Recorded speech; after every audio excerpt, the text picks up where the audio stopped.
an awesome introduction to, so you know what questions to ask. But first of all, what I want you to do is I want you to put a hashtag live or hashtag replay. Reason being, if you're going to ask any questions, we need to know if you're on the replay or if you're watching it live, so we can make sure we get your questions answered this evening. Also, let us know where you are in the country. You know, maybe you might want to let us know what tier you're in as well. That seems to be the that seems to be the theme at the moment. What tier are you in? Let us know, and let us know where you are. Let us know what you are doing. So as normal, we're going to run a competition. If you want to get your hands on some real life merchandise for free, all you need to do is share this on your page. Share this on your page, and then tag 10 tribe members and tag at least 10 non-tribe members as well. And then we can, at the end, whoever's still on here, we're going to pick a winner, and that winner will be able to pick what it is they want. People are going for hoodies. I think it might be the winter. That's why they're all going for the hoodies at the minute. But we got like phone cases, blankets. I think blankets are a good idea. You know, coming close to winter now as well. Oh, this is the first appearance for the cat on Real Life Money Monday. I think the cat has sneaked into the room here as well. So let's get this shared. If you can share it as well on your side, cool. Because let's get the people on here that deserve to see it.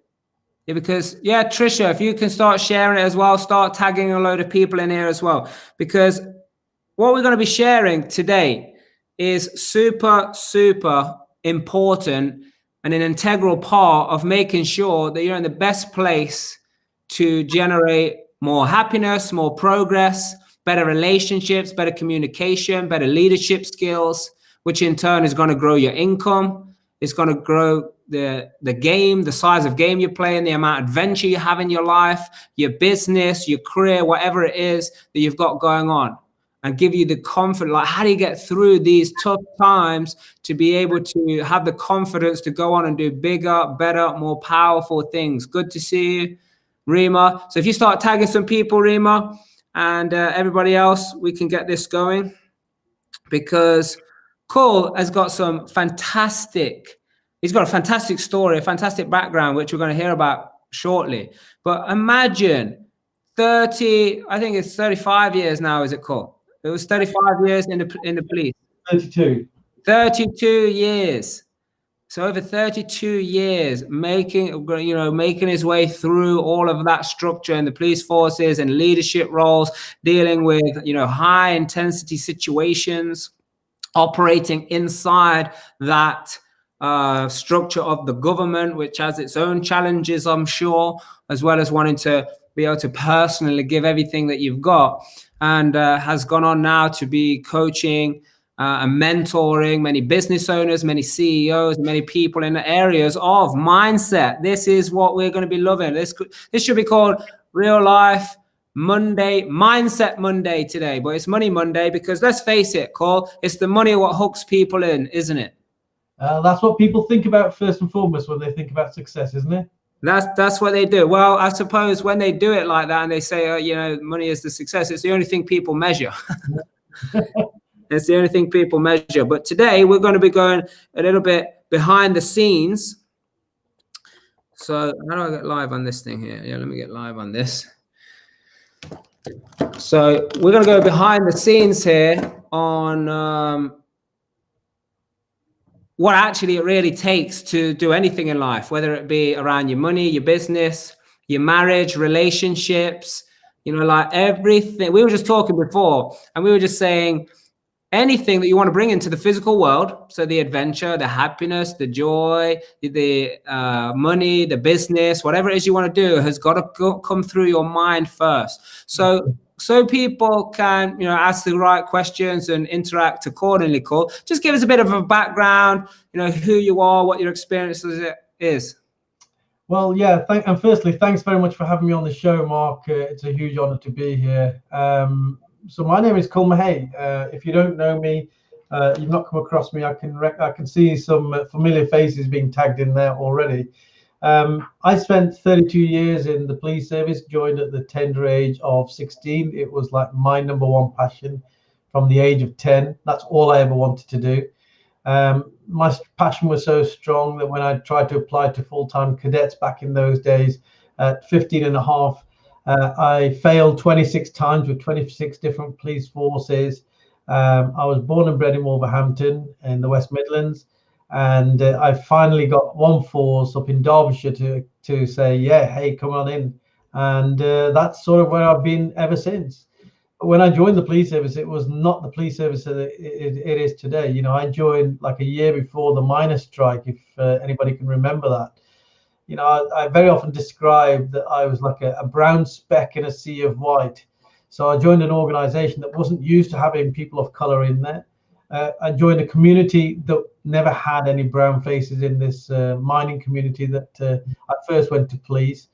And I soon learned that you know, my multicultural experience back in Wolverhampton wouldn't support me really to have the resilience to deal with this new community that I was joining. So I had to learn pretty quick. I had to learn to fit in. I had to learn to start influencing, to get people's awareness raised and to accept new ways and new kinds of thinking.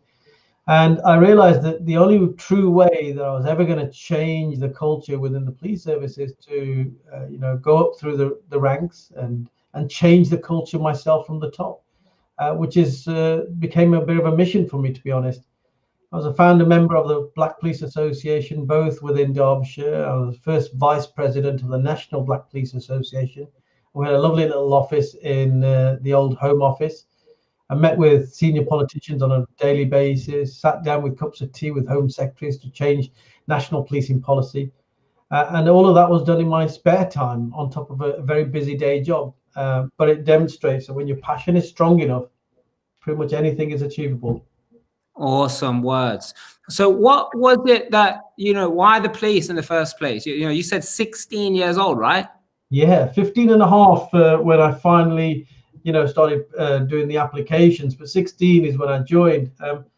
But it was a dream from the age of 10. You know, I was born into a typical Asian family where my dad wanted us all to be doctors and dentists and maybe lawyers. You know, all my brothers and sisters, I'm one of 7, all my brothers and sisters used to nod their heads. So consequently, 2 of my sisters became nurses, 2 of my brothers became doctors. In fact, one brother got so excited he became a doctor and a solicitor, and got himself into property as well. So he's a very, very busy guy. I was the only one out of all of them that you know, would be shaking my head inside. And every Saturday, I'd sneak down to the bottom of the street. We lived 2 streets away from the Molineux Stadium, which is a Wolverhampton Wanderers football stadium. And I used to get to see all the crowds going to the football stadium, but it wasn't the crowds that I was looking at. It was, you know, the police officers, and looking at them in the tunics and the big hats that they were wearing, and reflecting on everything that that uniform stood for. You know, we're one of the very, very few police services in the world that still is unarmed, that polices by consent, that still commands a bit of respect from its communities and connection with our communities. All of that for me was very, very important and symbolic. And I wanted to be that person that kept society safe. Good. So, okay. So, you kind of got in there just because you was going down to football matches, seeing, you thought, hey, this is kind of a high, you know, level of respect, and you wanted to hold that space. Yeah. So as you started to go through the journey, because I'm sure people can, like, guys, if you're listening very carefully, you're going to learn a lot here, especially all the resistance that Kul has just been talking about, that he had to go through, going up through the ranks, and like he said, being that what did you say, brown dot in the white sea? What did you say? Yeah, like a brown speck in a sea of white, I always say. Yeah. Okay. So burning through all of that, like, let's go through like what started to happen, what started to change in your mind, how did you get through all this resistance and all those tough times? Well, the one thing that I've learned, Mark, in life, generally speaking in life, is that if your passion is strong enough, if you're really, really passionate about whatever it is that you're doing, then you start building something called resilience. And resilience in life, whatever your experience is, resilience is something that we all need. We need resilience to deal with failures in life. We need resilience to deal with, when life comes short on you. We need to build resilience when you are in an environment where you don't feel like the most popular or you don't fit in. You need resilience. I mean, goodness gracious, how many of us have needed real resilience this year? Even when you consider businesses, a lot of businesses have gone to the wall because they felt that they couldn't go any further. But if you had resilience and you had enough passion, I just wonder what percentage of those businesses that have gone to the wall this year because of COVID-19 could maybe have just got through or gone in a slightly different direction, or pivoted and adapted to the changing circumstances. That's what resilience does for you. Resilience gets you to look at the problem and become solution focused, and build a tougher skin around you so that you can power through to live the life of passion that you wanted to have. So what tips would you give to people? Because I think when sometimes people find, and we talked about this last week, but we were talking about like when people have their back is against the wall, they hit rock bottom, they're in a position where really they don't have anything to lose. So to kind of start grinding it out, hustling out, whatever you might want to call it, to build that resilience, it's kind of like there's nothing to lose, so there's nothing at stake. Where if people are not at that stage, or people are not too bad, because as society has evolved, let's face it, it's never as bad as it was when my parents were telling me when they were growing up and how hard they had it, and my business partners that are much older than me, and they're like, oh wow, look, you got internet and all this and that. So like, if someone isn't like at rock bottom and they don't, so they've got no choice, they've got to build that resilience. What is it things people can do to like help them start building that resilience? Well, the first thing I would say about resilience, we all need it. We all need it. I don't care how successful anyone is. You need to have a level of resilience to be able to push through the daily grind sometimes. You need resilience to deal with the tough times that come your way. The number one thing in my own experience, the number one thing that I've learned, and I've been through some really dark times, trust me, I left the police service now 6 years ago, and I was so passionate about wanting to do the work that I'm doing right now. I'm passionate about leadership. I've been coaching leaders for over 26 years now, and I wanted to help organizations to create emotionally intelligent leaders. I wanted to create an event in the UK that created this ripple effect of positive, realistic optimism in the country, because I'd been to events where people came over from America and it's all very great, very energized, and I just got to thinking, why do we have to rely on people coming from other countries when we've got human beings here who have got the right mindset? So I created my own event, and in 3 years we've gone from 70 people a year attending Ignite Your Potential to now. This year we had over 350 people, and it's become one of the fastest growing events, personal development events in the country. But there have been times when I've really, really struggled in my business. Think about it. I lived in a bubble for 32 years in the police service. You are pretty much in a bubble. You're in this very controlled, very calm, very structured environment. You don't have much to do with the outside world apart from when you deal with them in your policing context. But when you leave, you no longer have this, you don't have the crown or the gold cap or any of that. I'm suddenly Mr. again. I don't have that status that I perhaps could hide behind in the police service. So I joined this thing called the world, and it's almost like me coming out of a dark room and blinking in the bright light, because I saw people living their lives in a way that I wasn't particularly used to. And particularly when it came to business, I wanted to create a business, but I had no idea how to start a business. And, for the first couple of years, I did very well in terms of getting recognized and getting out there. I traveled to Ukraine and India, and I had coaching clients around the world. But my business wasn't structured, and it wasn't going in the right direction. It wasn't having the kind of success that I envisaged. I started collaborating with people. Anybody that would come along that would want to say, I want to work with you, I'd just say yes to everybody. So I wasn't really focused in on what these collaborations look like.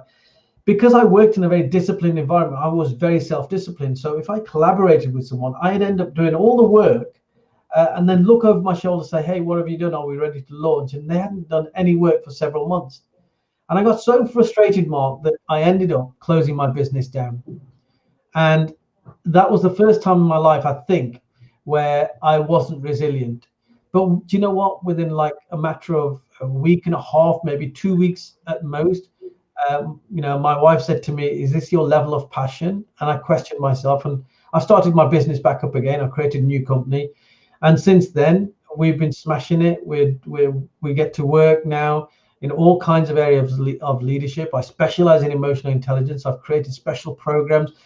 I've been reached out to, even during lockdown. I've had new contracts with universities teaching their staff on leadership and emotional intelligence. I've worked with police forces, oil companies. I've worked with a wide variety of people and companies. I do less and less private work now because a lot of my work is so corporate, and I can touch greater numbers of lives. But in amongst all of this, the one word that keeps coming back to me to help build that resilience is passion. Passion is like the fuel in your fuel tank. When you run out of passion, then you can't go any further. So you've got to keep topping that passion up. So if you think that something is failing in your life, if you think something's a real struggle in your life right now, ask yourself, how much do I really want this? Why do I really want this? Understand why it is that you want to achieve whatever it is that you want to achieve. When you nail those and the answers to those questions, then it's a bit like the whole Christmas spirit. There's all these Christmas programs on. I'm a bit of a Christmas freak. I love Christmas. So I watch all these like very sort of wet Christmas films, the very cheesy Christmas films. And there's always something about Santa. There's always one where Santa says, oh, Christmas spirit is down, so the sledge is not going to go very fast, and the elves are all dying off. That passion is like your Christmas spirit. You keep your passion up, then everything else, the magic, will work for you. Yeah, exactly. I totally agree with what you're saying there. I dealt with many people, like, when you just come into contact with people and they've got the passion, they've got the drive, they're on the track, and, you can point them in the right direction, help them and all of that. But what about the people, like, what advice do you have to this set of people? And the funniest thing is sometimes, especially if they're watching this, they might even not know it's them. But what about the ones that start to come up with either like, their story, or they start creating excuses, which in their world is the truth. It's their truth, right? It's not the truth, but it's their truth. And it's like, well, this is a very strong, legitimate reason why I'm not going to go follow that passion anymore, or why I'm not going to go out and burn through the tough times. Like, have you come across that? And what's your advice to help people deal with that? I've come across these kind of people many a time, and I guess in my life I've been that person every now and then myself. When you just think that everything is too tough, or it just takes too much energy, or I just feel exhausted by life, and life has thrown me so much rubbish that it's literally exhausted me. So you self-sabotage, you listen to the dark voices in your head, and you give in to those dark voices. Hey, do you know what? You've tried and you've tried and you've tried. Don't go any further. But you don't know, if you'd have gone 6 inches further, you might have just struck gold, right? You just don't know that. Now, when it comes to stories, this is very important. And I want people to really, really take note here. In life, you can choose to wear one of two t-shirts. You can wear the hero t-shirt, where you literally become the hero of your own story. You write your own story. Or you can wear the victim t-shirt. Now, your life story will be exactly the same. The only difference is what perspective you're seeing your life from. Now, life is going to throw. There's one guarantee that we know about life. You're going to have challenges. We are all going to have challenges. At some point or another, we will have challenges. But it's never the challenge that defines who you are. It's how you respond to it. And how you respond to it will pretty much be depending on which t-shirt you're wearing at that time. Now, I teach people how to tell stories. I teach public speaking. That's one of the things that we do at Ignite Your Potential. And a part of public speaking is to be able to tell a very compelling story. And I always say to people, you are telling a story for one reason and one reason only: to build credibility with your audience, so that they can see you as a human being, or they can see you as an expert within the subject that you're talking about. But I have had people who just want to get on a stage and tell their story. Why? Because they almost want to get therapy. And that is not what it's all about. So if you're going to tell your story, whatever your story might be, tell it to yourself first in a way, couch it and style it in a way that inspires you to go forward. The language that you use, both with yourself and with other people, is critically important. Critically important. Put the right t-shirt on, use the right language, and see every story, every challenge that we go through as an opportunity to define who you are. So yeah, that's a great way, a hero or victim. That's cool. The problem is with that, Cole, is the most people in that victim story, they don't see themselves as the victim. They don't see that their stories and the way they talk to themselves is actually pushing them deeper down into destructive spiral rather than you actually sorting it out. So I mean, I've seen it so many times. And it's not like they're just telling, I know what you're saying, it's like they're telling this, like, kind of their story. Yeah, but almost people, rather than just give an excuse these days, people are going to start creating a whole story to make it so real of why they never wanted it in the first place. Absolutely. But I think it's also important, when you are in that kind of mindset where you don't know that you're actually self-sabotaging, you don't know that you're harming yourself, you just can't see the wood for the trees type of thing. Understand it from this perspective then. Understand it from a brain's perspective. That within our brain is made up of all sorts of parts, okay? There's a very important part of our brain called the limbic system. The limbic system is where all your emotions ride. The limbic system is where you have the amygdala. The amygdala are the fear responses within your brain. They perceive fear around them, and then they will send signals to the rest of your brain to activate or deactivate certain parts of your body. For example, they only focus on the high priority things like pumping blood to your muscles, oxygenating your lungs so you become breathless, pumping adrenaline so you're ready to go. But it'll take away energy from things like your digestive system because it's not important in a fight or flight situation. The thing with this limbic system is milliseconds. It only takes milliseconds. Everything that we sense goes first to the limbic system, and it's like one of the fastest parts of the brain. But the problem with the limbic system, it's the emotional center of your brain, and so you can make very emotional decisions from it. Now, I want folks to just think back to the last time that they made a decision when they were feeling down, when they were feeling angry, when they were feeling depressed, and ask themselves, was that what quality of decision did I make there? Was it a good decision or was it a bad decision?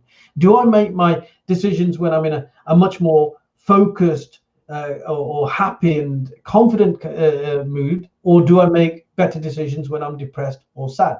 And the chances are that you make your best decisions when you're confident, happy, and excited, etc., etc.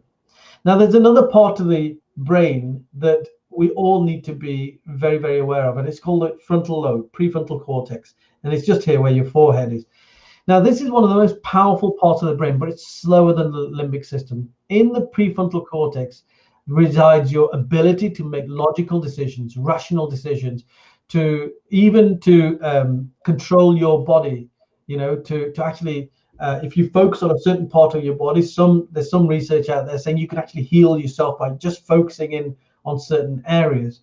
You can develop empathy from your prefrontal cortex. You can do what I call consequential thinking. You can look at any option that you might have for action and be able to think, well, what would happen if I did this? Now, if you were able to use your prefrontal cortex to make the decisions on the actions that you take, then your actions are probably going to be of a higher quality because you've really thought them through. The problem is most people are making their decisions or coming out with their reactions as a result of what's going on in their limbic brain. So we need to learn to take a deep breath, slow ourselves down, ask ourselves strategic questions. Well, what else could I do? What are the options open to me? Who else could I speak to? When you start asking yourself those kind of questions, your brain is hardwired to respond, to answer to those. And I think that's the difference, Mark, between being problem focused and being solution focused. So my advice to anybody who's stuck in some kind of a rut is ask yourself, am I problem focused or am I solution focused? Am I asking myself enough questions? Because when you ask questions of your brain has to answer those questions. It can't not answer those questions. And it doesn't matter how stupid those options look to you, write them down and then make some decisions as to, and it may not be easy decisions, they may be hard decisions, like if you're in debt or something like that, and you've got debt, letters of debt piling up, don't just hide them away. It's a real tough thing to ring up your creditors and say, hey, can I come up with a payment plan or something? But at least when it's done, you feel so much better and you realize that there's a solution. So it's kind of thinking. Absolutely, absolutely. So just before, I've got something actually to say in regards to what you've just been talking about there. So let's just remind the people before I go into that, let's just remind the people, hey, if you've shared this already, then please just let us know, put it in the comments. Or if you've not shared this on your timeline yet, share it, type it in the comments so we can give you a shout out. And also then tag, people in the Real Life Tribe, but also tag a minimum of as many people as possible, but over 10 outside the Real Life Tribe as well. Because if you do that, you qualify to be then picked, and we'll pick a winner at the end of this. So you're going to then get contacted and you can choose what merchandise you want sending out to you for your early Christmas present. So don't forget that. But based on what you were just saying there, Kul, it's perfect, because we actually have a saying and like a principle that we operate by, and that is that practice makes permanent. You see, we say that, and most people say, "Oh, perfect." But the thing is, if you are practicing, like if it's a bad practice, are you going to become perfect? No, nowhere near. So like practice makes permanent. And like you say, if people are practicing being in that low mood level, that low energy, focusing on problems, talking about problems, like a saying just came to me, which I just posted on Facebook, a couple of hours ago. So people are not unhappy. People don't complain because they're unhappy. They're unhappy because they complain. Yeah, and it's a practice. They are practicing. People get damn good at complaining. They have a problem. They can spot negativity like quicker than anything else they can find. So true, so true. And basically, what we're doing there is, if we do something long enough, what you're saying is, if we do something long enough, we create habits. Now, we can do that with good habits, but we can equally do it with bad habits. If you smoke for long enough, you'll start becoming a smoker. If you complain for long enough, you'll become that depressive, right? And you'll probably sit in a dark corner somewhere in the room, and you'll have this like dark cloud over you. And people can even feel your negative vibes. You get that good at it. People feel your negative energy on you. So you're absolutely right. I mean, just over this shoulder here, I can't even do it. This shoulder here is my book, Smash the Habit. And Smash the Habit is all about what you just said, Mark. It's all about how, if you keep doing something, you can create a mind habit. Basically, what's happening in your brain when it comes to mind habits is you have neural pathways. So think of these as like thinking habits. You create these neural pathways. So it becomes easier to take this pathway because that's the pathway that you always use. And therefore, it becomes your habit, right? So in this book, I talk about, for me, people talk about habits like smoking, drinking, whatever else, and they say, I've got a physical habit. I say, no, this is not a physical habit. This is a mind habit. Everything that we do, if we do something all the time, we don't even know that we're doing it, picking our nose or, being negative or using a certain word, that's not a physical habit. That's a word, that's a mind habit that we've created. So in this book here, I talk about how 17 years ago, I was a smoker. I was smoking over 20 cigarettes a day. I was a big drinker. I used to love my whiskey. I love my, I had 3 or 4 pints every single night. I was a big meat eater and so forth and so on. Overnight, I gave up drinking, smoking, eating meat, fish, eggs. I've never gone back to it. Why? Because I've created new habits. I've just not done it for long enough that it now becomes a habit, right? 6 years ago, I wanted to practice on myself. 6 years ago, I gave up tea, coffee, sugary drinks, fizzy drinks overnight. I don't do those anymore. 4 years ago, I gave up milk overnight. So I'm living proof that if you do something or don't do something often enough, you can create a new habit.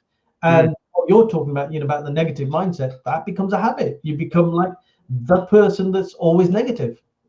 Yeah, and the funny thing is like normally when we're children, we're guided towards practicing something. Yeah, or like you start doing a sport, it's like, okay, let me do some training, the practicing, and it almost creates this false realization around, well, okay, I'm gonna go somewhere to go and practice. Where the truth of it is, we're always practicing.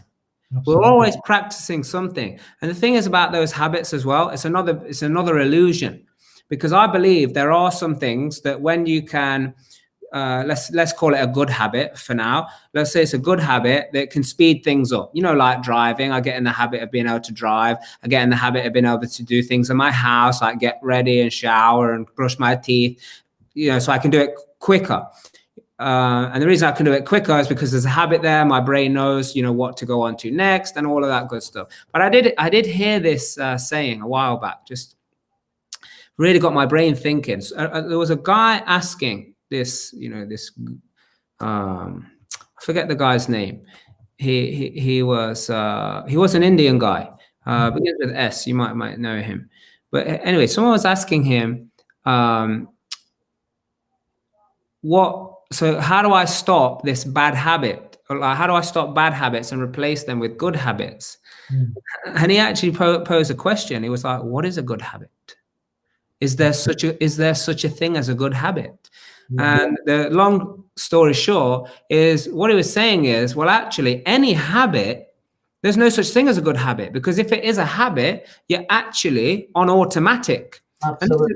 And this is all the stuff that you've just been saying. It's like, well, if people are just going to automatically go into this fight or flight, or they're going to respond or react this way, it's mostly because they have been practicing running their life on habit. Now, some might be good and some might be bad, but the fact is you're still running on automatic, which means you're not there, which means you're not actually making the decision in the moment. You're making the decision based on something how it happened in the past. And that's when you get taken by surprise when something unusual comes along, because suddenly you think, hang on a minute, I've always operated this way. We can actually create habits in our own businesses, for example. And so, for many, many years, you do the same thing day in, day out. You can do it with your eyes closed. You don't have to think about it.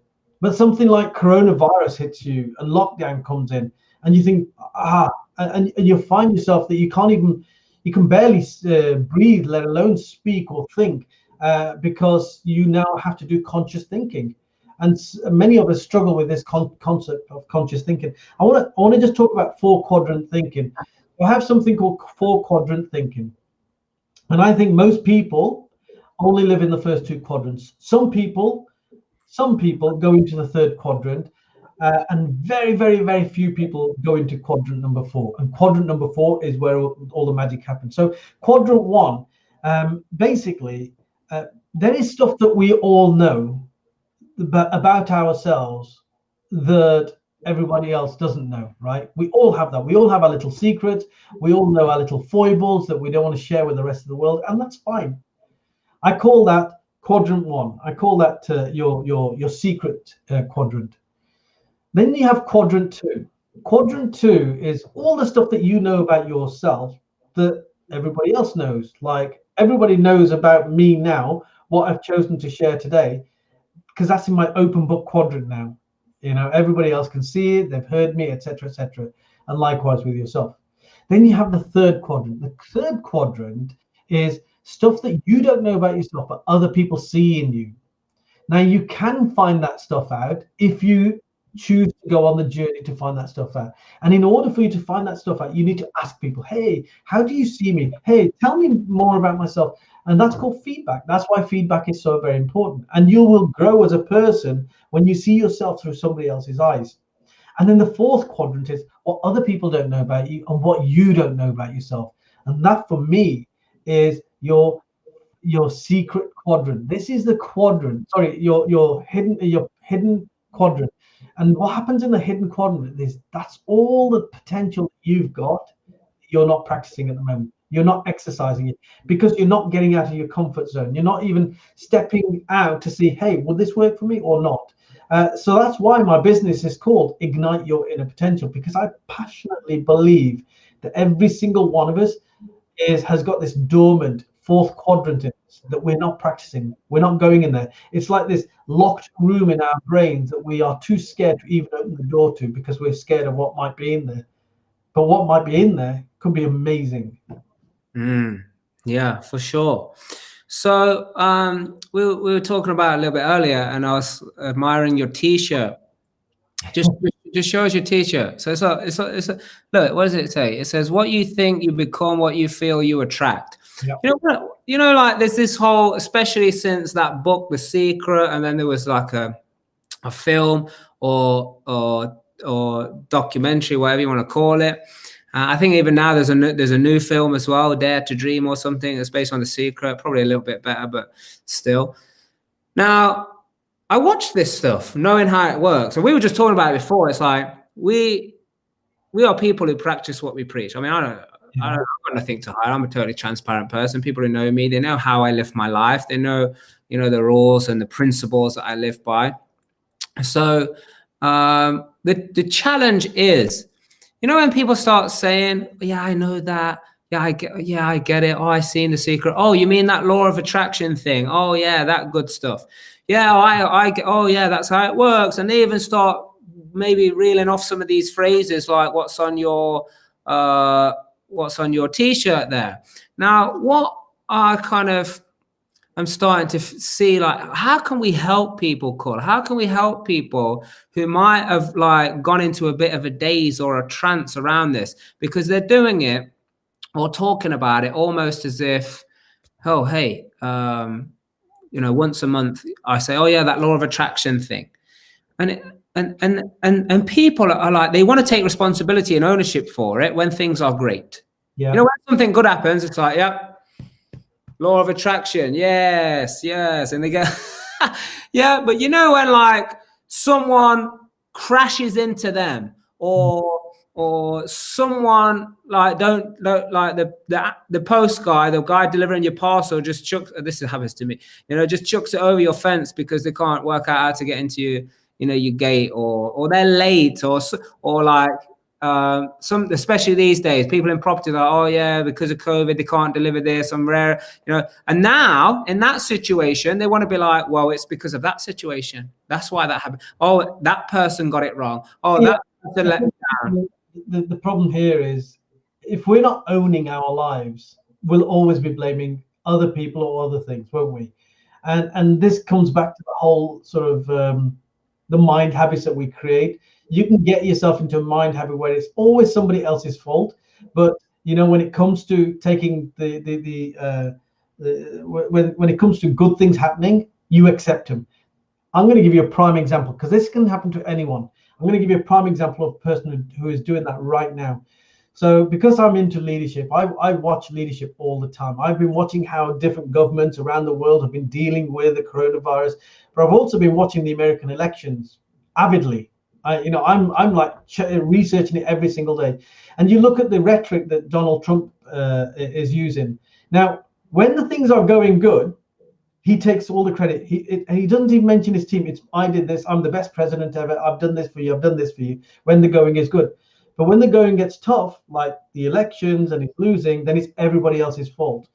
So that's for me, if I were analyzing Donald Trump now, I'd be saying to him, you need to get yourself out of these habits of thinking where you believe that bad stuff is happening to you.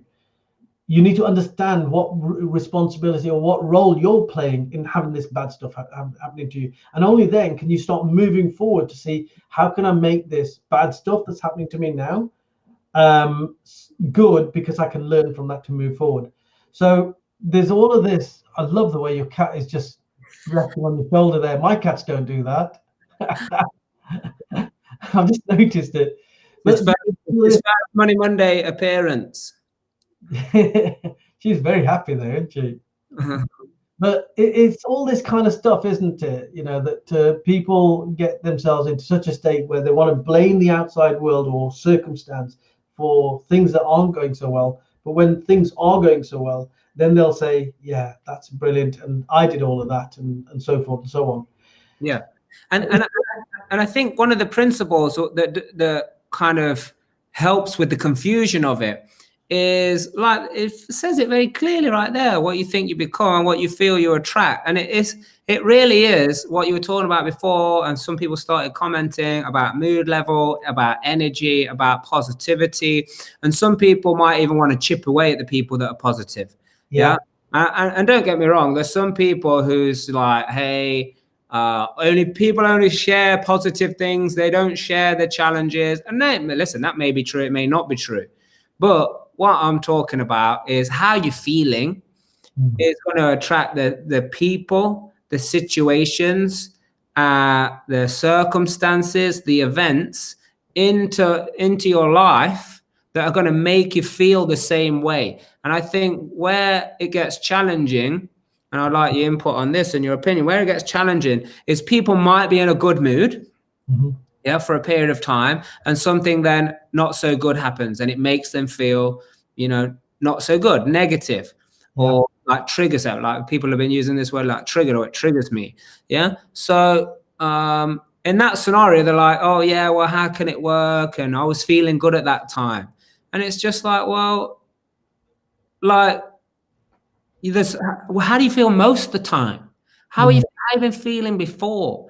And I think it takes a real deep, because you were talking before, are you focusing on the problem, or are you focusing on the solution? And either way, whatever it is that you focus on expands. Absolutely. It's a universal principle. And there's so much science behind this. I remember seeing a bit of science behind police firearms officers. And, these are highly trained individuals, but they did some research on these police firearms officers. And when they're looking at a potential target down the barrel of the gun, they said, okay, describe the target. And they could describe that target meticulously, that individual meticulously.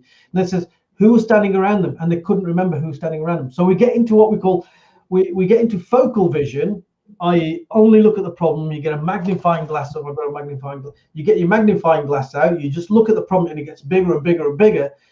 And you lose sight of what's around you. You lose the ability to have spatial awareness. And it's where the spatial awareness is that the potential solutions lie. This is a solution to how I could respond to this challenge. And it's never a problem. It's always a challenge. And that's language is so very important. People talk about problems, and I talk about challenges, because challenges can be overcome. Problems have a very negative context to them. So use language very, very carefully. And the other thing I would just pick up on while I remember is, there's a quote that I live my life by Jim Rohn. And Jim Rohn, who's like the godfather of personal development, he says, you become the average of the 5 people whose company you keep most. You become the average of the 5 people whose company you keep most. So who are you surrounding yourself with? Are you surrounding yourself with negative people, problem-focused people, people who are wearing that victim T-shirt? Because if you are, you'll just become like them. There's an old adage, and I can't remember where I've seen this, but if you keep the company of beggars, you become a beggar. If you keep the company of drinkers, you become a drunk. If you keep the company of liars, you'll start lying. If you keep the company of thieves, you'll become a thief. It is that you get influenced by the circumstances of the people around you. No rocket science behind this, but it just makes common sense. So be very picky about where you go, who you hang out with, the thoughts that you have, the thoughts that you allow yourself to have, the actions that you take every single day. Get yourself out of automatic mode, live your life intentionally, so every action is intentional, and you'll start seeing the law of attraction waking up. But with law of attraction, I just want to say this, Mark.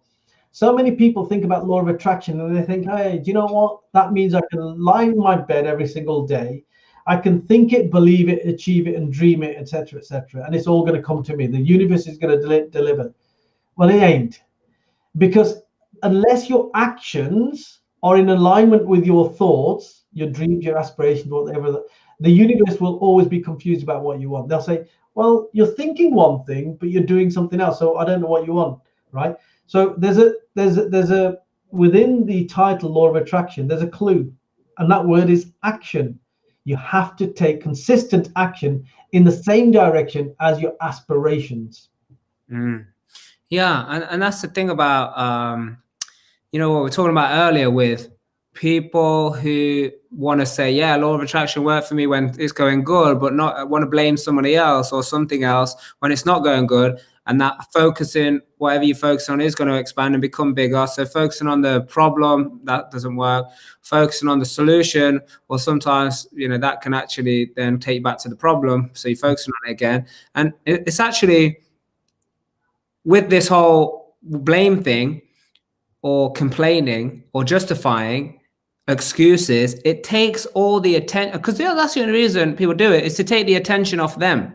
Yeah. And in doing so, that's the exact, like, now you're not focusing on you, how you're operating, how you're thinking, how you're vibrating, what your energy is.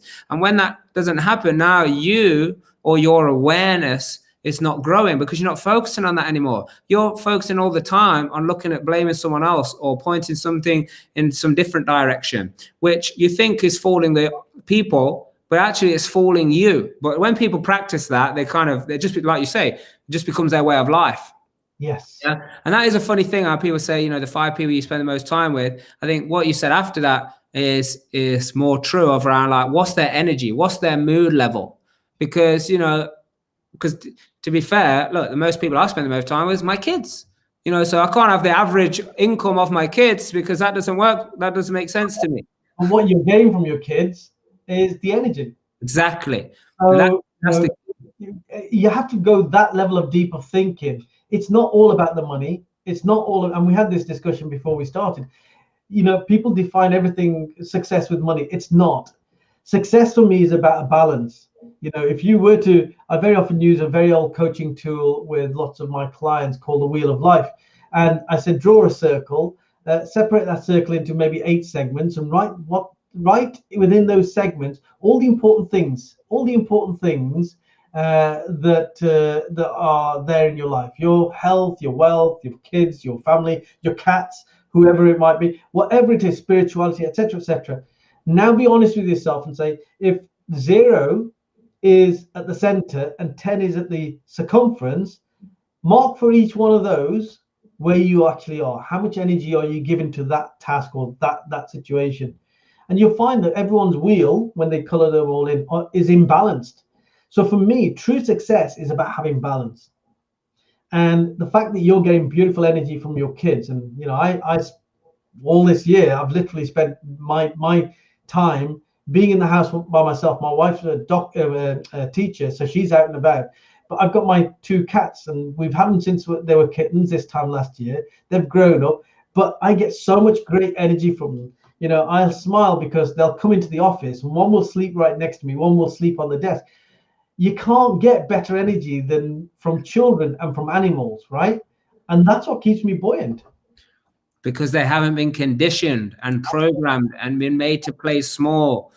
And that's what life is all about. I think we are all being conditioned. We're all allowing ourselves to become affected by toxicity, whether it's a toxic environment in the news, or the toxic environment of the companies that we keep, or the toxic thoughts that we have. Be very, very careful what you're exposing yourself to, and become the master of your own destiny.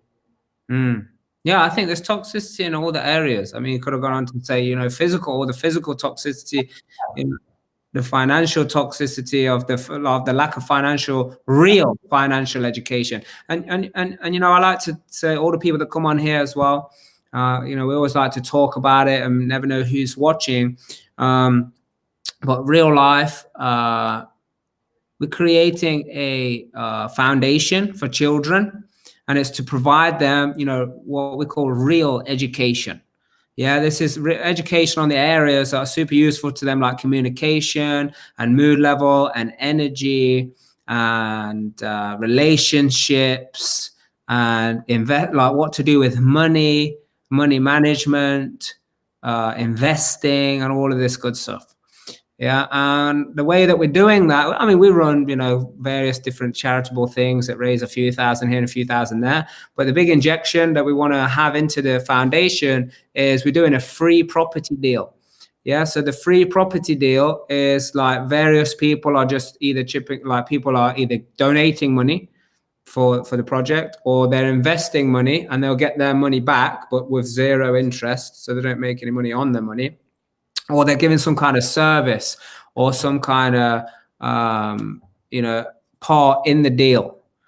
Yeah, and all of the profit, all of the money that's made from the property deal, I mean, we're going to do a few, but we're just getting this first one done first. All of that money, 100% of any profit that is made goes into this foundation, because I'm super behind what you're doing into, like working with businesses. That's another thing. What the Real Life brand is going to go into many different industries and create these cultures, like what we've been talking about tonight, Cole, like the culture of taking responsibility, ownership, working together, team spirit, working on mindset, which means people have to feel good. People have got to feel great, because what does your t-shirt say? The way you feel is what you attract. And most people in businesses, they feel, a bit crappy, if at best neutral, And on Friday, they might feel a little bit happy. And this is another thing, we talk about the start of the week. We talk about, feel good Friday, or whatever that Friday feeling. This is conditioning again. Every single day of the week could be your best day. And we just need to get that into our heads. Every single day is an opportunity to have the very best day, right? So we are being conditioned in very subtle ways throughout our entire lives. And what I'm saying to everyone, if this is my last message to everyone, is stop being a lemming and live life on your own terms. Be an individual, stand up and say, I choose to live my life, my business, my whatever it is, this way. I always say, when everyone else turns right, I always turn left. And when I turn left, I walk on the path least trodden. I see things that other people don't see. Therefore, I see opportunities that other people don't see as well. So that's like, I'm guessing we're very close to finishing now, but that would be my last message to anyone. Always tread the path least trodden. Yeah, absolutely. That's golden. All of these phrases, if they are acted upon and lived by, that's the only way it's going to make any impact or any kind of difference in anybody's lives. I mean, there's so many people, they say they read books, they probably read the cover of the book, and never go back to the book. I mean, I do that myself. Like every time I read a book, I always say, I started on this day and I'm going to finish by this date. So, it's like a little project. Yeah. And there was a time where I was reading books really fast. I learned to speed read and all the rest of it. And I'm looking at them on my shelf now. I'm like, oh, let me read this book. And I open it up and I'm like, oh, wow, I got this date in here, which means I must have read it, but I don't even remember reading it. So I don't read books anymore. I actually study them. I study the book. Books on audio all the time now. So when I'm in the gym, I've got a book on. When I'm going for a walk, it's a book. And they have become my new music. I learn more as I'm walking around and subconsciously implanting all of this information in my head. It's phenomenal. Works for me. Good. Yeah. Excellent. So thank you so much for coming on here, sharing your wisdom. I'm sure we've inspired many people and many people who are yet to even see this. Let's see what happens. Let's see if there is any questions. By the way, put #live or #replay if you're on here, whichever you're watching it, whether it's live or replay, so we know if you have any questions and we can get in touch with you and make sure you get answered. And with all this mindset stuff, and like Kul is saying, okay, we've got to be in the right energy, we've got to feel good, but at the same time we've got to take some action. And me and Trisha, we're actually recording some property training and some videos. Everyone is going virtual. We're just adding to our virtual stuff that we already had going on. And what's cool about it is we actually like to, when we're recording, even though it's for an online training, we like to do it in front of a live audience. And there's one happening next week. So if you want to actually just be on there, whoever's watching on here, the link is in the comments here. You can just register for it, be in a little private Zoom room and just watch us while we're recording this online program. And it's like, this is more of a beginners. People who are thinking about investing, or they want to go to another step in investing because they're at the start of their journey. Like, is it still worth it? And how do I take advantage of the market now? Because what's going on in the market, some people might be a little bit uncertain. They might do that good old thing called, that probably me and you have both done at certain points in our life, which is wait. Wait to make that move. So I'm not saying make the move. I'm just saying come along and watch this watch this. It's live, but we're recording it, so you get it for free before it goes into our paid material that we kind of store up. So that's that. We've still got the winner to announce, which we'll do in a second. But again, I just want to say thank you to you again for coming. Yeah, it's been brilliant, and I knew, like we said at the beginning, this should be called Real Life Mindset Monday today, because it is all about the mindset. Mindset is everything. It's literally everything. It's a foundation of anything and everything that happens in your life. Yeah, good. So the winner has to comment just to make sure they got it. So the person who has shared it and hit all the criteria and tagged the most people is Sam LG. So Sam LG, you just need to comment on here. So you got a little while to do that, just to make sure that you're still on here. And if you are, good, you are the winner. Someone will be in contact with you. If not, we'll name someone else. So so we have a saying here, Kul, as well, within Real Life Tribe, all of our training. And it's interesting because it kind of has some of the words, if not at least one of the words of what your company is called. But this is what we say. We always say, you've got to do the right thing for the right reasons. Now, why is that? Go do the right thing for the right reasons. And I would add to that, at the right time. And the right time is always now. The moment you're thinking about something, I have something over this shoulder here. My catchphrase is do it now. One of the things that we always do is put things off. It's called procrastination. It's an illness. It's a disease. And if you do something, the moment you think about it, take one step towards it. Don't hand your money in or anything. I'm not saying that, but take one step towards it. Do something that makes you feel good. You've taken at least one step. But doing the right thing for the right reasons. Is that what you said? Right thing for the right reason? Yeah, we always say you got to do the right thing for the right reasons. And then my question is to you, why is that? Doing the right thing for the right reason is, if you don't do the right thing for the right reason, if you're not doing it for the right reason, then you'll probably not be happy doing it in the long term. If you're not doing the right thing, then you'll end up being very sad, very unhappy, and very unsuccessful, because you're not going to be taking the right kind of actions, the right quality of actions to achieve the outcome, the dream that you want to achieve. Awesome. And I'm still waiting to see if someone's going to put in the comments, because our saying is, and everything you just said is true, by the way, but our saying is, you got to do the right thing for the right reason, because it's the only way that you will discover your true potential. 100%. That's what we always say. So thank you. So look, somebody's put it in the comments. Just actually, it was someone from our team. So thanks again. The people in the Real Life Tribe, your mastermind starts in just a few minutes. So give you time to very quickly get refreshed and jump onto that mastermind. Thanks again, Kul. So amazing to have you on here. And thanks for everybody that's watching. Please keep posting your comments, keep sharing, keep participating. And until then, we will